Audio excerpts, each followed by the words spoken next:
ओवैसी साहब भी देखिए कितना बोलते हैं। वो तो सुअर है मैडम, उसका क्या है वो तो। हाँ। उसका क्या है वो बोल लेगा, उसको तो अपनी राजनीति से मतलब है मैडम। पहले मुस्लिम मुस्लिम होता था, अब हिंदू मुस्लिम दोनों होने लग गए ना। तो कुछ लोगों को इस चीज से ना जलन होती है। मुलायम सिंह ने अपनी राजनीति के लिए मुसलमान वोटों के लिए वह पहले वहाँ पूजा होती थी और उस पूजा को बंद करवा दिया था, सिर्फ मुसलमान वोट पाने के लिए। इस मार्केट में आए हुए हैं, रोजगार है, पैसा है, तभी तो आए हुए हैं ना। बेरोजगार आदमी का यहाँ क्या काम, बताओ आप बताओ। बीजेपी के ना जो कहते हैं ना पेड़ की जड़ गहराई में जा चुकी है वो। ये एक बहुत बड़ा वृक्ष है और उसकी है ना जितना वो वृक्ष ऊपर है ना उसकी जड़ उतनी गहराई में जा चुकी है।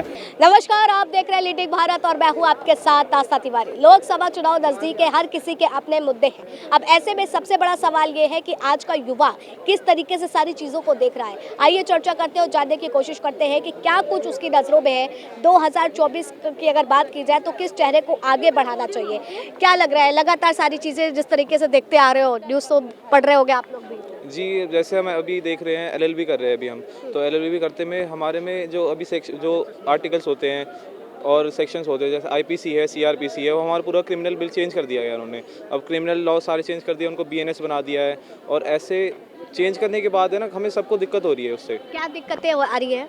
जैसे दिक्कतें आ रही हैं कि हमें अब सबको वही पढ़ना, अभी तो 1 जुलाई से होगा वो रेगुलेट, और तो उसके बाद उस रेगुलेट करने के बाद हमें जो अभी पुराने सेक्शन जो हम पढ़ रहे हैं वो चेंज हो जाएंगे और हमें नए पढ़ने पड़ेंगे। और जो सीनियर लॉयर्स हैं, सीनियर जजेस हैं, उनको भी ये सब बाद में पढ़ना पड़ेगा। इससे काफ़ी दिक्कतें आएंगी। अच्छा, लेकिन चेंजमेंट होना तो बेहतर है ना, कि कुछ नई चीजों का ही इम्प्लीमेंट होगा। लेकिन उसमें कॉन्स्टिट्यूशन में हमारे दे रखा है ना संशोधन के लिए, तो वो कर देते, उसको थोड़ा सा आगे आगे उसमें सेक्शन ऐड कर देते, डिलीट कर देते। हाँ। बस यही है। तो मतलब कि बेसिकली आप लोग एलएलबी के हो। लगातार अगर बात की जाए तो देश में यूनिफॉर्म सिविल कोड की बात हो रही है, क्या लग रहा है कि इसको आना चाहिए देश में, एक देश एक कानून? यूनिफॉर्म सिविल कोड, देखिए सबका अपना अपना एक धर्म होता है, तो उसमें ना सबको अलग अलग उनकी मान्यताएं होती हैं, तो उसके हिसाब से लोग उससे चलते हैं मान्यताओं से। अब हम सब धर्मों को एक साथ मिला देंगे तो एक थाली जो होती है ना खाने की, वो खराब हो जाएगी। मतलब कि बेसिकली यूनिफॉर्म सिविल कोड नहीं आना चाहिए। वही, लेकिन इसको लेकर के लगातार ये भी बात कही जा रही है कि इससे महिलाओं को काफी ज्यादा बेनिफिट होगा। हाँ, महिलाओं को उससे बेनिफिट होगा कि जैसे है ना, जैसे ट्रिपल तलाक होता है और ये सब और अलग अलग चीज़ें होती हैं किसी एक धर्म में, वो महिलाओं के लिए काफ़ी सारे वो हो जाती हैं कि वो उनको हार्म कर रही है। ठीक है, तो प्रेजेंट टाइम की जो गवर्नमेंट है भारतीय जनता पार्टी का काम आपको कैसा लगा? काफ़ी चीज़ें तो उनकी अच्छी हैं, लेकिन थोड़ी सी उनकी पॉलिटिक्स है ना रिलीजन में ज़्यादा जा रही है। रिलीजन में आप देख रहे जाते हैं? हाँ, रिलीजन में जैसे कि अभी काशी विश्वनाथ के सारे मंदिर तोड़वा दिए। हाँ, और वहाँ पे फ्लाईओवर एक वो बनवाने के लिए, और बाद में है ना राम मंदिर बनाया, और राम मंदिर तो बनाया वो अच्छी बात है, लेकिन जो काशी विश्वनाथ के जो जितने भी मंदिर थे वो तोड़वाए, वो अच्छी बात नहीं थी। ये तो यहाँ पे रिलीजियस का क्या कुछ आप देख पा रहे हैं? बहुत से लोग कह रहे हैं कि हिंदू मुस्लिम करती है ये पार्टी। हिंदू मुस्लिम में मतलब आज जैसे पहले आप देखते थे 2014 से पहले, वो सब चेंज हो गया है थोड़ा सा, है ना, लोगों के अंदर एक अलग अलग भाव आ गए रिलीजन को लेकर। पहले मुस्लिम मुस्लिम होता था ना। हाँ। पहले मुस्लिम मुस्लिम होता था, अब हिंदू मुस्लिम दोनों होने लग गए ना। तो कुछ लोगों को इस चीज से ना जलन होती है। हाँ। कुछ लोगों को इस चीज से जलन होती है। एक देश में रहेंगे, एक देश में एक कानून होना चाहिए कि नहीं होना चाहिए? बिल्कुल। हाँ। तो वही तो बात है, किसी लोगों को ना चुभन हो जाती है मोदी के नाम से, पता नहीं क्या बात है। हाँ। ऐसा होना हो सकता है ऐसी चुभन से कुछ हल होगा? कुछ नहीं, अब कुछ नहीं होना जाना। अब 400 पारा होना जाना कुछ नहीं है। कहा जा रहा है कि नरेंद्र मोदी जी भी जो है ना, मतलब कि भारतीय जनता पार्टी जो है मुस्लिम वोट हासिल करने के लिए अब शुक्रिया भाईजान का कैंप चला रही है। मैडम, काम सबके लिए अच्छे हो रहे हैं, मकान सबको मिल रहे हैं, अनाज सबको टाइम पे मिल रहा है, और जो भी है देश के अंदर जो भी सिस्टम में जो आ रहा है, हर एक आदमी गरीब जो गरीब को हर व्यवस्था मिल रही है, चाहे वो हिंदू है या मुसलमान है, पक्षपात किसी के साथ नहीं हो रहा। तो मुस्लिम भी वोट देंगे, क्यों नहीं देंगे? गलत तो किसी के साथ हो नहीं रहा है ना। गलत नहीं हो रहा है। गलत क्या हो रहा है मैडम, बताओ किसके साथ? लोग कह रहे हैं कि भाई मस्जिद मंदिर का कर रहे हैं। कहने से क्या है मैडम, ओवैसी साहब भी देखिए कितना बोलते हैं। वो तो सुअर है मैडम, उसका क्या है वो तो। उसका क्या है वो बोल लेगा, उसको तो अपनी राजनीति से मतलब है मैडम। उसका क्या है? राम मंदिर था नहीं मैडम, राम वहाँ के हैं तो वहाँ का उसका मंदिर होना चाहिए कि नहीं होना चाहिए? और मक्का मदीना में जाके कैसे बना दे उसका मंदिर, तो यहीं बनेगा। अयोध्या में राम थे, वहाँ राम लला वहीं पे थे, तो जन्म हुआ था, तो मंदिर तो वहीं बनेगा। और मक्का मदीना में कैसे बना दे उसका मंदिर जाके? तो कुछ लोगों को है ना इन चीज़ों से जलन होती है मैडम। अब जैसे ज्ञान वापी का मुद्दा भी उठा हुआ है, मथुरा काशी का भी, मथुरा की बात की जाए वहाँ का भी मुद्दा उठा हुआ है, तो लगातार विपक्ष का कहना है कि केवल हिंदू मुस्लिम को लड़ाने की बात कर रही है। मैडम मुलायम सिंह ने अपनी राजनीति के लिए मुसलमान वोटों के लिए वह पहले वहाँ पूजा होती थी और उस पूजा को बंद करवा दिया था सिर्फ मुसलमान वोट पाने के लिए।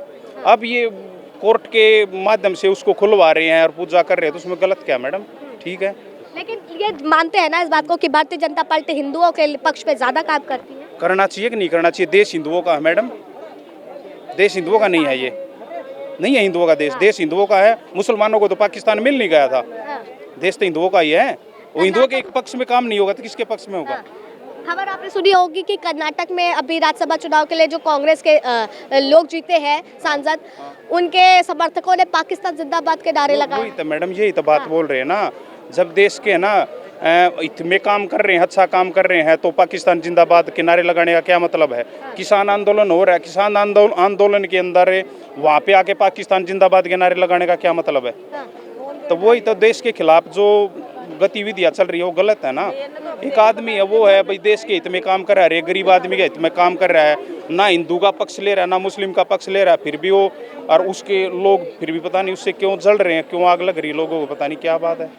अगर बात की जाए तो राशनों को लेकर के लोग कहते हैं कि फ्री राशन बांट रहे हैं, क्या जरूरत है? वो मैडम कोरोना के टाइम पे बांटना स्टार्ट किया था, उस टाइम पे लोगों के कह रहे हैं चुनाव के लिए बांट रहे हैं। तो और एक पार्टी करती है ना मैडम, गरीबों को मिल रहा है तो उसमें क्या दिक्कत है? दे रही है ना, अच्छी बात रोजगार है। को लेकर के चर्चा उठ जाती है जब वो काम करते हैं, विकास को छोड़ के लोग रोजगार की पूछ पकड़ लेते हैं कि रोजगार नहीं है। रोजगार मैडम हम दो खड़े हैं, हमारे पास तो दोनों के पास है, आपके पास भी है। ये ज्यादातर यहाँ जितने आदमी घूम रहे इस मार्केट में आए हुए हैं, रोजगार है, पैसा है तभी तो आए हुए हैं ना। बेरोजगार आदमी का यहाँ क्या काम बताओ, आप बताओ भाई। जेब में पैसा है, मार्केट में शॉपिंग करने आए हुए हैं, पैसा तभी तो आए हुए हैं ना। बगैर जिसके पास पैसा ही नहीं होगा मार्केट में क्या करने आएगा? अच्छा, जो इंडिया गठबंधन बन करके तैयार हुआ है, क्या लग रहा है? वो तो टूट लिया मैडम, कहाँ इंडिया न्याय यात्रा तो निकल रही है ना। अरे मैडम वो कुछ कोई ना, वो तो खत्म हो ली, वो तो बस वो तो लोगों को वैसे बनाने का काम चल रहा है, खत्म है वो। हाँ, उसने पूरी कांग्रेस पार्टी निपटा दी, वो थोड़े दिन में बिल्कुल खत्म कर देगा। कुछ ना कांग्रेस के नाम पे कुछ ना बचे। वो एक परिवारवाद है, परिवार में ही सिमट के रह गए बस, वो खत्म हो गया। परिवारवाद केवल हम नहीं करते हैं, भारतीय जनता पार्टी में भी नहीं, बाकी जनता कहाँ पे, बीजेपी में कहाँ पे? 2024 पे क्या लग रहा है, किसको आना चाहिए? मोदी आएगा तो। मोदी आएंगे। 2024 का विजन, 2047 का विजन लेकर के प्रधानमंत्री चल रहे हैं और 2024 भी नजदीक ही है चुनाव, तो क्या लग रहा है 2047 तक का जो उन्होंने सपना देखा है पूरा करेंगे? मैडम अब है ना, मतलब कि बीजेपी के ना जो कहते हैं ना पेड़ की जड़ गहराई में जा चुकी है वो। ये एक बहुत बड़ा वृक्ष है और उसकी है ना, जितना वो वृक्ष ऊपर है ना उसकी जड़ उतनी गहराई में जा चुकी है। अभी तो मोदी है, उसके बाद योगी है, उसके बाद पता नहीं कितने क्या क्या आता रहेगा मैडम, ऐसे ही चलता रहेगा। मतलब पहले चाय वाला, फिर वो चलता, अभी चलता ही रहेगा मैडम, चलता ही रहेगा। फिलहाल तब तक के लिए बने रहे लीडिंग भारत पर। कैमरा पर्सन अनिकेत के साथ आस्था तिवारी।